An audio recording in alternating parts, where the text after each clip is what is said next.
Tle je en manjši do-it-yourself projekt in sicer barve, ki so mi ostale od prejšnjega projekta. Te barve sem namreč prej porabila na tisti steni, ko smo ji delali ta izrabljen videz. Iz ostanka sem ustvarila še 2 kroga, zakaj 2? Zato, ker sem htela v bistvu popestriti to polico. En cel sam bi mi bil mogoče malo preveč, htela sem uporabljati 3 glavne komponente, se pravi, imamo 2 kroga in eno daljšo polico, ki sega izven krogov.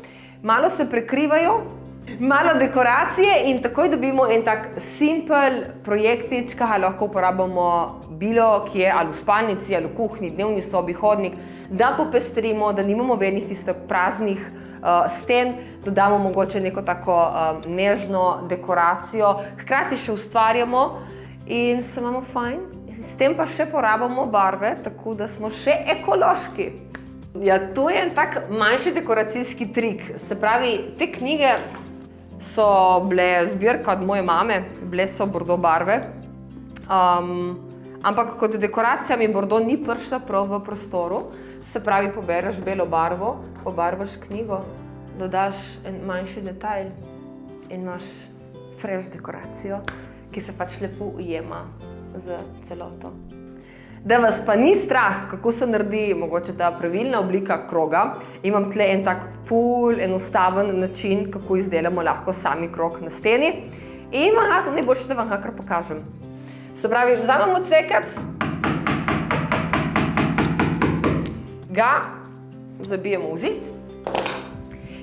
Cvekec smo zabili, uporabila sem navadno vrvico. Kar je pri tej tehniki risanja kroga na steno pomembno, je samo to, da imamo pač to zanko, da ne naredimo vozlja na žebljiček, ker tako pač lepše vrvica teče in se nič ne zatika. V tem primeru sem potem naredila še tak vozel za barvico, oziroma svinčnik. Zataknem. Kar moram paziti je, da vrvica ni preveč na zadnjem delu svinčnika, ampak od spredaj. Dobro primam, držim tukaj in zarišem krog.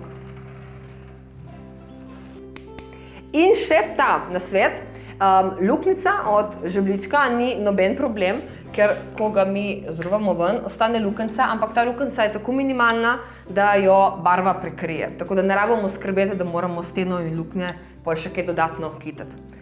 To je to, gremo barvati in krog je narejen.